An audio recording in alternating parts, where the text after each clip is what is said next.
আমার মতো কত মায়েদের স্বপ্ন যেরকম প্যাকেট বন্দি হয়ে থাকে তার কোনো হিসেব নাই। কত ইচ্ছা ছিল যে কিছু একটা করব, কিন্তু সংসারের চাপে পড়ে কিছুই করতে পারিনি। এদের একটাই কথা ছিল, আগে ছেলে মেয়ে মানুষ করো।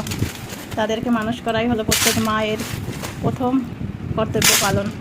সেটা করতে গিয়ে আর সব কিছু প্যাকেট বন্দি হয়ে চাপা পড়ে আছে। তো বের করে দেখতে গেলাম, দেখি এই জিনিসগুলো আমাকে একসময় খুব কষ্ট করে ম্যানেজ করতে হয়েছিল। মানে এর পিছনে আমার এতটা কষ্ট ছিল যে সেটা কাউকে আমি বলে বোঝাতে পারবো না। আজকে দেখি আর মনটা ভিতরে খুব কষ্ট হয়। এই জিনিসগুলো আমাকে ম্যানেজ করতে কত কষ্ট হয়েছিল একদিন, আর সেগুলো চাপা পড়ে আছে প্লাস্টিকের ভিতরে। ডিব্বায় ভরা সব জিনিস। এই যে কী করবো, পরিস্থিতিটাই এরকম যে কিছু করবো, করার ছিল না। কত শখ করে একটা জিনিস আমি ম্যানেজ করে বানিয়েছিলাম।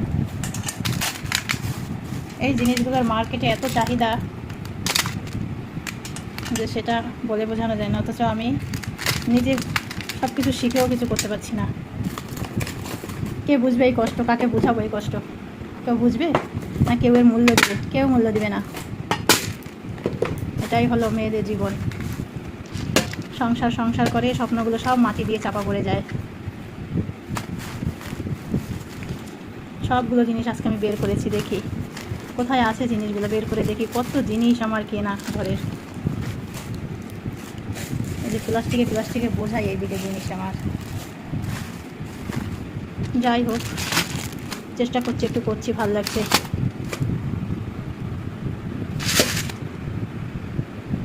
রাজাকেও হিরে মুক্ত মণি থাকে না, আর এটাই আমার কাছে মনে হচ্ছে সেই হিরে মুক্ত মণি। কারণ এগুলো আমার খুব কষ্টের। কারণ কি, সংসার থেকে একটু করে পয়সা বাঁচিয়ে আমি এই জিনিসগুলো কিনে আনতাম গিয়ে। ছোটো বাচ্চা ঘরে রেখে জানতাম না, শুনতাম না, তখন তো এত মোবাইলেরও সুবিধা ছিল না।